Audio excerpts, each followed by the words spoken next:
Hay lugares en este mundo que no deberían existir de noche. Lugares donde la oscuridad pesa diferente, donde el aire huele a tierra mojada y a algo más, algo viejo, algo hambriento, algo que espera.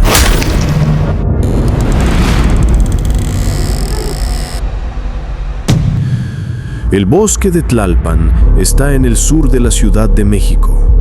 De día es un parque, familias paseando, corredores entrenando, niños jugando entre los árboles. Pero cuando cae el sol, cuando las puertas se cierran, cuando los últimos visitantes se van, el bosque cambia. Los guardabosques lo saben, lo han sabido de décadas, pero nunca lo dicen en voz alta, porque hay cosas que, si las nombras, empiezan a escucharte. Esta es la historia de lo que vive en el bosque de Tlalpan. No es una leyenda, no es un cuento para asustar niños. Es lo que pasó, lo que sigue pasando y lo que nadie puede explicar. Todo comenzó en marzo de 2017. Un hombre, llamémoslo Rodrigo, aunque ese no es su nombre real, llegó al bosque de Tlalpan a las 5:14 de la mañana. Era corredor de ultramaratones. Llevaba años entrenando en ese bosque. Conocía cada sendero, cada curva, cada piedra que parecía tener forma humana bajo la luz de la luna. Había corrido en ese bosque cientos de veces, de noche, de madrugada, bajo la lluvia. Nunca había sentido miedo, hasta esa mañana. Esa mañana, el cielo aún estaba negro. La luna se escondía tras las nubes. La niebla se arrastraba entre los troncos como algo vivo, como dedos blancos acariciando la tierra. Y el bosque estaba demasiado callado. Rodrigo lo notó desde el estacionamiento. Cuando apagó el motor de su carro, esperaba escuchar los sonidos de siempre: los grillos, las aves nocturnas, el viento entre las hojas, pero no había nada, absolutamente nada. Solo silencio. Un silencio tan profundo que podía escuchar su propio corazón latiendo. Revisó su reloj. 5:17. Todavía faltaba más de una hora para el amanecer. Encendió su linterna de cabeza, se ajustó los audífonos y comenzó a correr. Los primeros minutos fueron normales. Sus pies golpeaban la tierra húmeda con un ritmo constante. Su respiración era controlada. Su mente estaba en blanco. Solo existía el movimiento. Solo existía el sendero. Pero en el kilómetro 2, algo cambió. Rodrigo sintió un escalofrío recorrer su espalda. No por el frío. Era otra cosa. Era la sensación de que alguien lo estaba observando. Se quitó los audífonos y entonces lo escuchó. Pasos. Detrás de él. Pero no eran pasos normales. Eran más pesados, más lentos, con un ritmo incorrecto. Como si quien lo siguiera no supiera caminar bien. Como si estuviera aprendiendo. Rodrigo aceleró el paso. Los pasos detrás de él también aceleraron. Redujo la velocidad. Los pasos se redujeron. Se detuvo de golpe. Los pasos continuaron. 1, 2, 3 pasos más.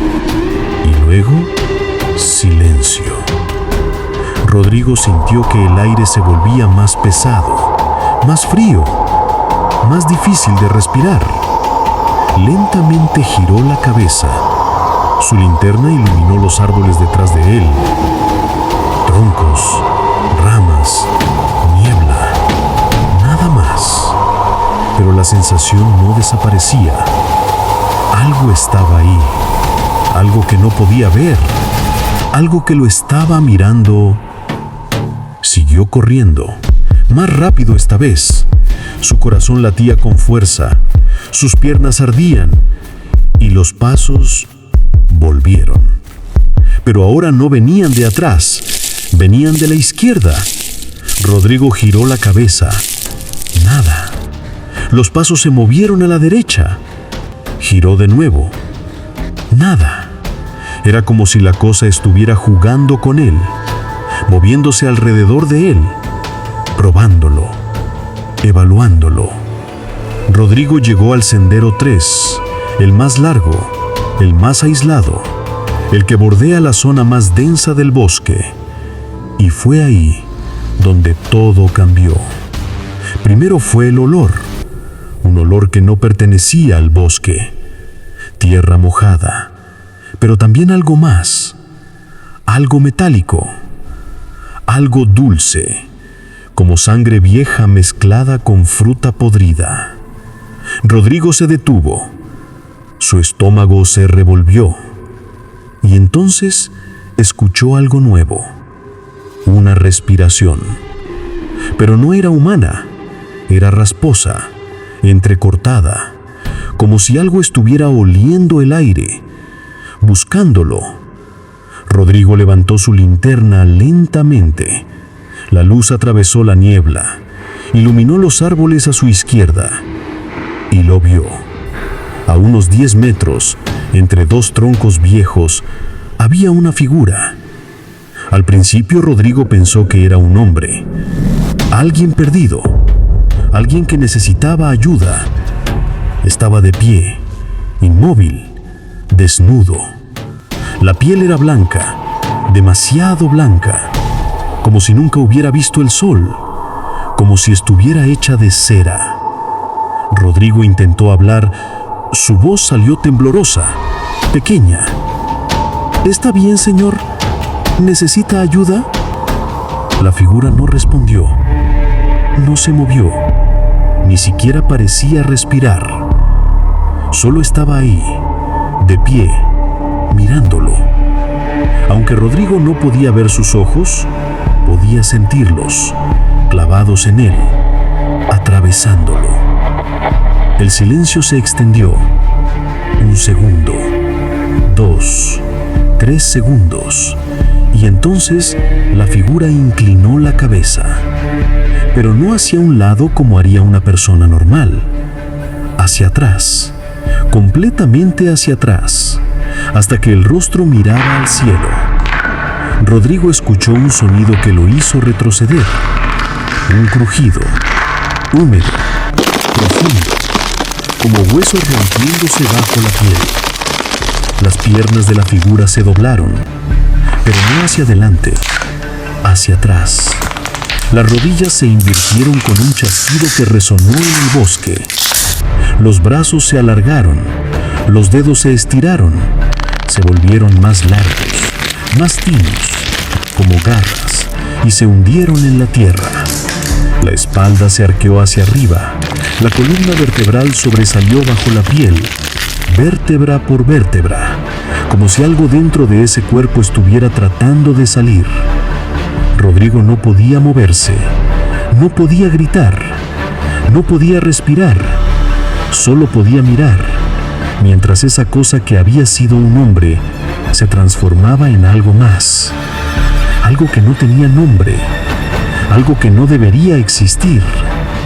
La transformación duró menos de 10 segundos, pero para Rodrigo fue una eternidad. Y cuando terminó, la criatura levantó la cabeza y lo miró. Tenía ojos, pero no eran humanos. Eran demasiado grandes, demasiado oscuros, como dos pozos sin fondo que absorbían la luz de la linterna.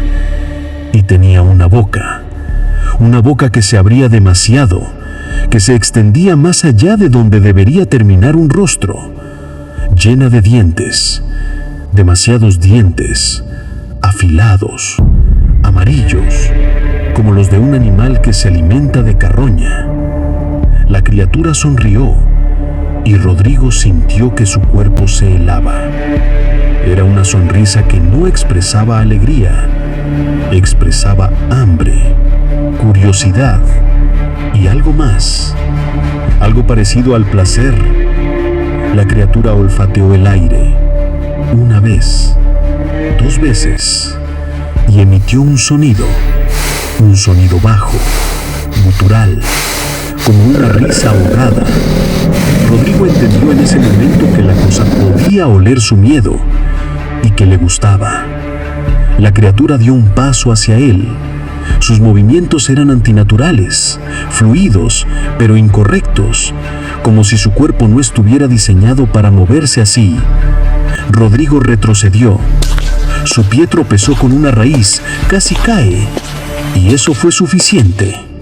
La criatura se lanzó hacia él. Rodrigo corrió como nunca había corrido en su vida.